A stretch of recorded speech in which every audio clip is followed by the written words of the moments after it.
Hello বন্ধুরা, কেমন আছো তোমরা সবাই? আজকে হচ্ছে 27শে ফেব্রুয়ারি।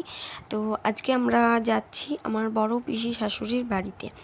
আর এখন বাজে ওই 5:30 পৌনে 6টা মতো। এখনও দেখছো আমরা উঠে পড়েছি, কিন্তু বিছানা এখনও তোলা হয়নি। বরমশাই এখনও ঘুমাচ্ছে। আর দেখো, ঠিক কোথাও যাওয়ার আগে আমার ঠিক একটা করে ব্রণ বেরিয়ে যাবে। তো সেটাই একটু ভিডিওতে আমি দেখাচ্ছিলাম। তখন ভয়েস ওভারটা এমনটাই আসতে দিয়েছি, কিছু শোনা যাচ্ছে না, ওই জন্য আলাদা করে আবার এডিট করতে হচ্ছে। আর এখন বেজে গেছে প্রায় ওই 6:30 মতো। আর দেখো, একদম আমি ফুল রেডি হয়ে গেছি। হালকা পাতলাই একটা জামা পরলাম, কারণ আমরা আজকে যাচ্ছি জামশেদপুর। তো আমাদের দুর্গাপুর থেকে প্রায় 6 ঘন্টা মতো লাগছে যেতে। ওই জন্য, আর আমার বিয়ের পর যেহেতু এটা প্রথমবার যাওয়া আমার পিসি শাশুড়ির বাড়িতে, ওই জন্য আমি বেশ এক্সাইটেড। তো অনেকটা দূরেরও রাস্তা, খুব ভালোও লাগছে যেতে। আর এদিকে বাঁকুড়া থেকে একটু গিয়ে আমি দাঁড়িয়ে পড়েছিলাম, গরম গরম চপ ভাজছে, তো সেখানে চপ নিতে দাঁড়িয়ে পড়েছিলাম, কারণ আমি একটু মুড়ি নিয়ে নিচ্ছি চপ দিয়ে খাবো বলে।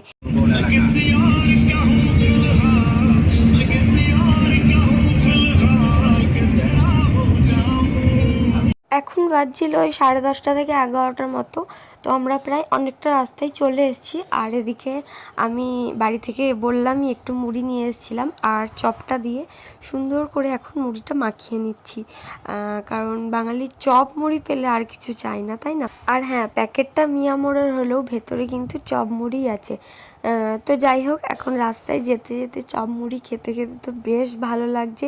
এর মাঝে পিসি শাশুড়ি অনেকবার ফোন করে নিয়েছে যে কোথায় আসছিস, কখন আসবি, এরমভাবে অনেকবার ফোন করে নিয়েছে। দাঁড়াও, এদিকে তো একবারও আমার শাশুড়ি মাকে ভিডিওতে আনা হয়নি। তো এখন মা একটু বিস্কুট খাচ্ছিল, তো ভিডিও করলাম, মাকে বললাম কিছু একটা বলো। তো কিছু একটা তখন বলছিল। যাই হোক, তারপর মাঝখানে টুকিটাকি তো পেট্রোল পাম্পে দাঁড়ানো হয়েছে। তারপর এটা না একটা সুন্দর একটা ফাঁকা জায়গা ছিল, পরিবেশটা এখানকার খুব ফাঁকা নিরিবিলি ছিল। তো সেই জন্য সে একটা জায়গায় মানে ঘুমটির মতো ছিল, সেখানে দাঁড় করানো হয়েছিল। যেহেতু অনেকটা দূরের রাস্তা, তো রাস্তায় কখন কি পাবো না পাবো বা কোন রাস্তা দিয়ে যাওয়া হবে, ওই জন্য আমরা বাড়ি থেকে টিফিন করে নিয়ে এসেছিলাম। আমাদের টিফিন প্রায় হয়েই গেছে, এবার আমরা গাড়িতে উঠে পড়েছি, আর আমাদের গাড়ি জামশেদপুরের উদ্দেশ্যে রওনা দিল আবার।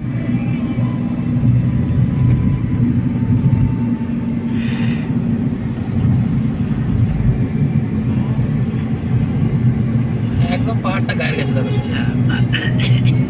পিসির বাড়ির যতই কাছে আসছি, পাহাড়ও তত যেন আমাদের কাছে ডাকছে। এতটা সুন্দর রাস্তাঘাট, এতটা সুন্দর পরিবেশ ছিল, দারুণ লেগেছে আমার। দেখতে দেখতে কিন্তু পিসির বাড়ির অনেকটাই কাছে আমরা চলে এসেছি, মানে জামশেদপুর শহরে আমরা ঢুকে গেছি।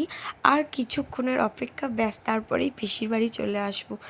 আর এই দেখো, বলতে বলতে পিসির বাড়িও চলে এসেছি। ওই যে পিসি আর পিসিমশাই দাঁড়িয়ে আছে। আর আসার পর তো তারপর থেকে কোনো ভিডিও ক্লিপস নিতে পারিনি, কারণ প্রচুর গল্প টল্প হচ্ছে। আর তারপর এদিকে পিসিকে একটু দেখাচ্ছিলাম, এদিকে পিসিমণি ভাত বাড়ছে সবার জন্য, আর এদিকে কিছু জন মানে খেতে বসে পড়েছে। সবার তো একসাথে জায়গা হবে না, ওই জন্য কিছুজন খাচ্ছে আর খেতে খেতে গল্প হচ্ছে। তারপরে দুপুরবেলা একদম টানা একটা ঘুম দিয়েছিলাম, যেহেতু অনেক সকালে উঠেছি, তো ওই জন্য ঘুম থেকে উঠে এখন রেডি হচ্ছি একটা জায়গা যাব বলে। কোথাও নয়, সামনেই একটু ঘুরতে যাব, একটা পার্ক আছে। তো আমি, বরমশাই আর বৌমনি হচ্ছে আমার পিসি শাশুড়ির বৌমা। তো আমরা 3জন মিলে একটু ঘুরতে বেরিয়েছি। তো ঘোরার পর চলে এসেছি ফুচকা খেতে। আর ফুচকাটা যে কি অপূর্ব খেতে ছিল, বিশেষ করে ফুচকার টক জলটা দারুণ ছিল খেতে। আর এদিকে ফুচকা খাওয়ার পর নিয়ে নিয়েছিলাম পাপড়ি চাট। তো এটা বেসিক্যালি বর্মশাই খেয়েছিল, আমরা একটা করে ভাগে নিয়েছিলাম।